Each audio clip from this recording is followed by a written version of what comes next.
The 8 men in that room had killed over 100 people between them. Tommy 3. Finger Brown sat in the corner, cleaning his nails with a stiletto, Joey. The blade Torrino cracked his knuckles, the same hands that had strangled a federal judge. Vincent Mad Dog Coll leaned against the wall, a .45 bulging under his jacket. And at the head of the table sat Charles Lucky Luciano, the most dangerous man in America. They were all waiting for one man to walk through that door. A man who had the audacity to request a meeting. A man who wanted something that had never been given to anyone outside the family. A man who was about to walk into this room completely unarmed. His name was Bumpy Johnson, and in the next 20 minutes, he was going to change the rules of organized crime forever. The 15th of November, 1946. The Flamingo Hotel, Las Vegas. Lucky Luciano had chosen this location carefully.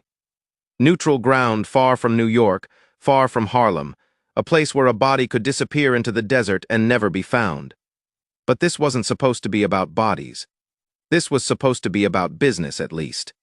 That is what Bumpy Johnson had requested in his letter, a letter that had shocked every man in that room when Luciano read it aloud 3 days earlier. The letter was simple, direct, and completely unprecedented. Mr. Luciano, I request a meeting to discuss independent operations in Harlem. I believe we can reach an arrangement that benefits both parties. Respectfully, Ellsworth Johnson. Independent operations. No mob family had ever granted independence to an outsider. You worked for them, or you didn't work at all. That was the rule. That had always been the rule. But Bumpy Johnson wasn't just any outsider for 15 years. He'd been the enforcer for Stephanie St. Clair, the queen of numbers in Harlem. When Dutch Schultz tried to muscle in on Harlem's policy banks in the early 30s, Bumpy had fought back. When Schultz sent 12 killers to eliminate him, 11 of them ended up in the hospital. When the Italian families tried to intimidate local businesses, Bumpy made them think twice. By 1946, Bumpy Johnson had become something the families couldn't ignore. A black man who controlled territory they wanted. And more importantly, a black man who'd proven he couldn't be intimidated, bought, or killed. That is why they were meeting. Luciano had spent the morning going over Bumpy's file with his lieutenants. Born in South Carolina, moved to Harlem in 1919. Served time in Sing Sing for armed robbery, where he educated himself by reading everything he could get his hands on.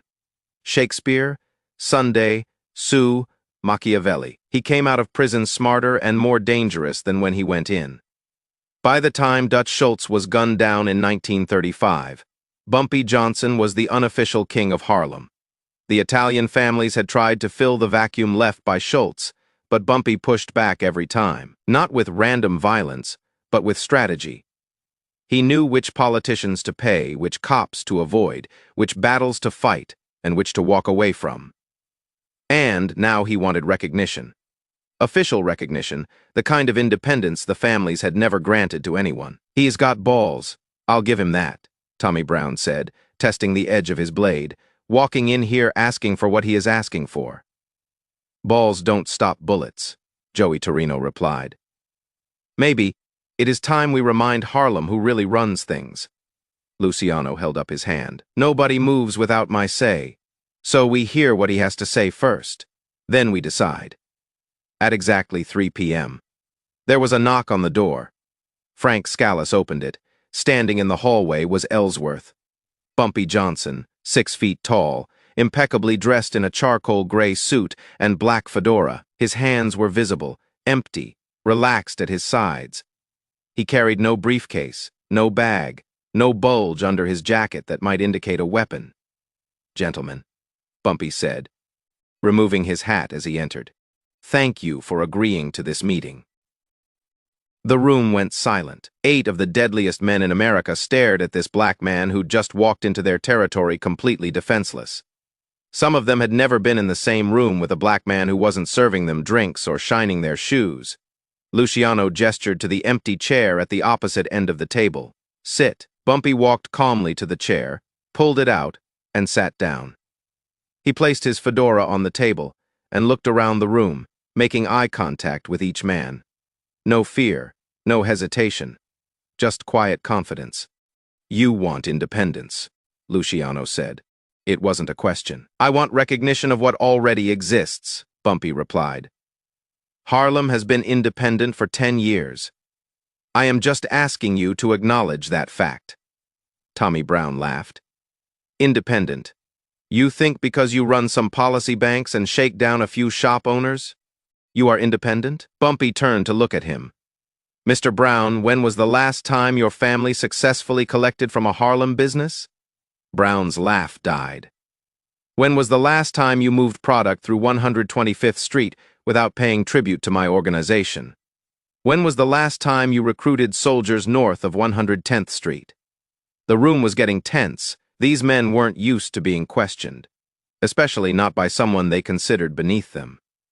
You seem to be under the impression, Vincent Coll said slowly, that you have some kind of power here, but you are sitting in a room with 8 men who could have you killed with a phone call. Bumpy nodded. That is absolutely true, Mr. Coll. You could kill me right now. But then what? Then we take Harlem, Joey Torrino said. With what army? Bumpy asked. You've been trying to take Harlem for 15 years? Dutch Schultz tried with 100 men. Where did that get him? A bullet in a Newark tavern. He leaned forward slightly. Harlem isn't just territory, gentlemen. It is a community. And that community has chosen its leadership. You can kill me, but you can't kill an idea. Luciano was studying Bumpy carefully. This wasn't how these conversations usually went. Usually, men in Bumpy's position begged for their lives, offered tribute, promised obedience. Bumpy was offering none of that. What exactly are you proposing? Luciano asked. A partnership, not subordination. Partnership, I run Harlem with full autonomy. Your families stay out of my territory, I stay out of yours. We coordinate on issues that affect both sides, but Harlem remains independent. And what do we get out of this arrangement? Frank Scalise asked. Peace, Bumpy said simply. No more wars over Harlem territory, no more dead soldiers, no more federal attention because of violence in black neighborhoods. And when you need something done in Harlem, you call me, I handle it. Tommy Brown was getting agitated. This is insane. We don't make deals with. With what? Bumpy's voice was quiet, but there was steel in it. Finish that sentence, Mr. Brown. Brown's hand moved toward his jacket, but Luciano's voice cut through the tension. Nobody moves. Luciano was still staring at Bumpy. You came here unarmed. I did. Why? Because if you wanted me dead, I'd already be dead. You called this meeting because you want to hear what I have to say. Bringing a gun would have been disrespectful. Luciano smiled for the first time. Most men in your position would have brought an army. I am not most men, Mr. Luciano, and I don't need an army to make my point. For the next hour, they talked. Bumpy laid out his vision for Harlem's independence. He explained the economics, the politics, the practical advantages for everyone involved. He spoke about his organization's structure, their connections with legitimate businesses, their relationship with local politicians. He didn't beg, he didn't threaten. He presented his case like a businessman negotiating a merger. And slowly, the room began to understand what they were dealing with. This wasn't just some street hood who'd gotten lucky. This was a strategist, an intellectual, a man who'd built something real and lasting in Harlem. You realize, Luciano said finally, that what you are asking for has never been granted to anyone outside the families. I understand that, sir. I also understand that Harlem has never been successfully controlled by anyone outside of Harlem. Maybe it is time to try a different approach. Vincent Coll leaned forward. And if we say no, if we decide to take Harlem by force? Bumpy was quiet for a moment. Then he reached into his jacket pocket. Every man in the room tensed, hands moving toward weapons. Bumpy pulled out a single photograph and placed it on the table. It showed the 8 men in this room entering the Flamingo Hotel that morning. Gentlemen, Bumpy said quietly, I didn't come here alone because I trust you. I came here alone because I wanted to demonstrate something. I know where you are, when you are there, and who you are with. If I wanted you dead, you'd already be dead. The room went dead silent. But I don't want you dead. I want us to be partners. I want Harlem to prosper without interference, and I want your families to profit from that prosperity without the cost of constant warfare. He stood up, put his fedora back on, and straightened his jacket. I am going to leave now. When you've made your decision, you know how to find me. Bumpy Johnson walked to the door, opened it, and paused. Mr. Luciano, one more thing. The man who took that photograph? He has been in the casino downstairs for the past 3 hours. Table 7, playing blackjack, just in case you were wondering about my reach. He walked out, leaving 8 of the most dangerous men in America staring at a photograph that proved they weren't as untouchable as they thought. The debate lasted another 2 hours. Tommy Brown wanted war, Joey Torrino wanted blood, Vincent Coll wanted to send a message, but Frank Scalise had run the numbers. A war with Harlem would cost millions, tie up hundreds of soldiers, and draw federal attention they couldn't afford. And after 15 years of trying, they still didn't control a single block north of 110th Street. Lucky Luciano made the decision. 3 days later, Bumpy Johnson received a telegram in Harlem. Deal accepted. Harlem is yours. Respect is earned. It was the first time in the history of organized crime that the Italian families had granted independence to an outsider. The first time they'd acknowledged that some territory was better left alone. Word spread through the underworld within days. Bumpy Johnson had walked into a room full of killers unarmed and walked out with something no one had ever achieved: recognition as an equal. The meeting in Las Vegas became legend, not just in Harlem, but in every major city where organized crime operated. It proved that respect couldn't be taken by force. It had to be earned through intelligence, courage, and strategic thinking.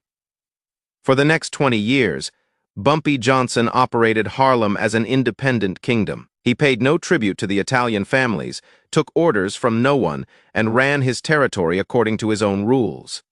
And it all started with one unarmed man walking into a room full of killers and refusing to beg.